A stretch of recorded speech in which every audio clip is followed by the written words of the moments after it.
Hello there, I'm Pierce. I'm a composer, a multi-instrumentalist, sound designer, and I am the guy behind the music for Tales from Elsewhere. So today, we're going to just be breaking down one of the pieces of music that I wrote. We're going to take a behind-the-scenes look at some of the fun, interesting stuff that goes into making the music. Let's just dive right in.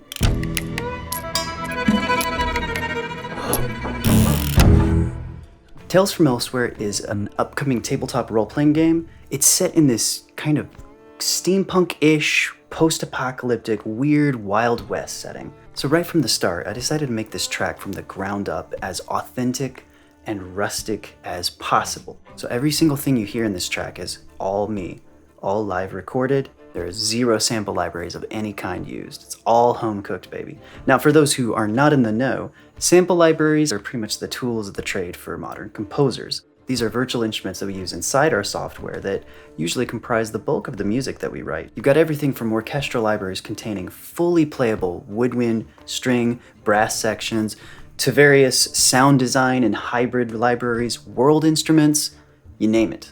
They serve a vital purpose, and I use them plenty where necessary, but there's something uniquely satisfying about doing it for real, yourself. So that's what I decided to do here. Now, me and Peter have had discussions about what the sonic world of Elsewhere should be. I know we want a lot of unsettling ambiences, quirky, off-kilter motifs. I know Peter likes to have some kind of a recognizable theme, and he specifically wanted to call back to one of the other pieces that I've already written for him, which you can listen to anywhere you stream music. So first stop, weird sounds. My percussion consisted of all the usual items that you would find in a typical percussion section. You got your shaker, you got your djembe, and a Ruger 357 Magnum, because, duh. I didn't have an exact plan here. I recorded a lot of clicks, spinning the cylinder, clinking the bullets together. Then got a lot of one-off recordings on all of my other instruments. I threw in pots and pans, scraping a knife across an old fire starter, because that all seems appropriate. Guitar slides, cello doing Bartok pizzicatos, and glissandi. To get even more weird sounds, I used this old beat-up piano that I got for free off of Facebook Marketplace.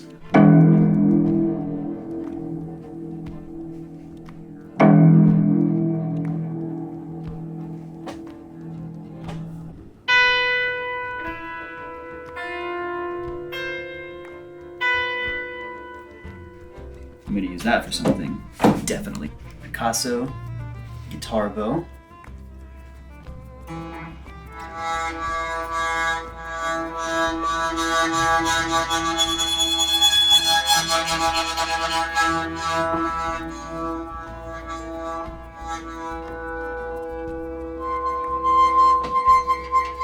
Once I have everything recorded, now it's just a matter of tossing it all in, and it's editing time, baby. There's no real secret here. It's just hacking and slashing, lining things up, testing sounds out against each other. I know it probably looks like a mess, and, well, it is, but there's a madness to the method, okay? Trust. There's a lot of happy accidents that occur. Speaking of, this sound right here, that's a total accident. I bumped against the mic stand while setting up to record some of my cello stuff, and, well, I actually love it, so of course it's going into the final mix.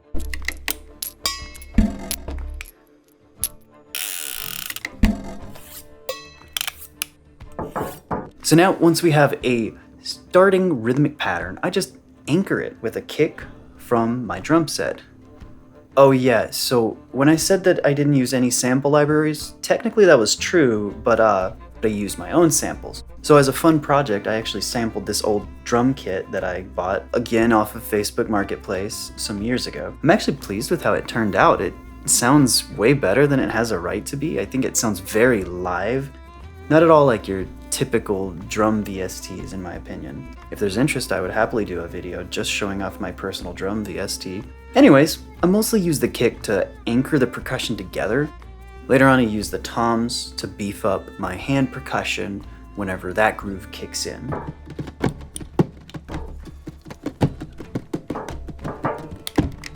So that right there, that's all hand percussion. That's drumming on my cello, drumming on my guitar. Now with the toms, yeah, the toms really just pull it all together. Then we need some sound design. I mostly recorded my Arturia Micro Freak, and then there's a little bit of that bowed piano, very soft in the background.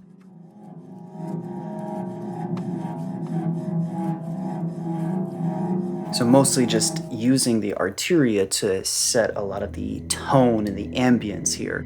For example, that visual needs something there, so we're ramping up the distortion, opening up the cutoff filter there on the synth. There are a couple other fun bits of ear candy that I threw in here. There's jaw harp, but it's just worked into the background. It doesn't stick out too much, just right up under the percussion to add a little bit of pulsing rhythm. I also used harmonica, but you definitely won't hear it. Check this out.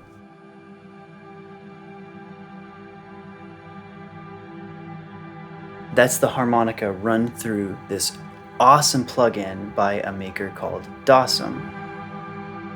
I use this all over the place. Next step is then to just fiddle around on the violin until I find something I like. It's somewhat quasi-improvisatory. I do the same thing on guitar, and then, really, that's about it right there. Now, if you want to hear the final version of all this in action, you're just gonna have to go to Tales from Elsewhere, go to Kickstarter, follow them, support them, click all the things with all the buttons, you know. Until next time, Pierce out.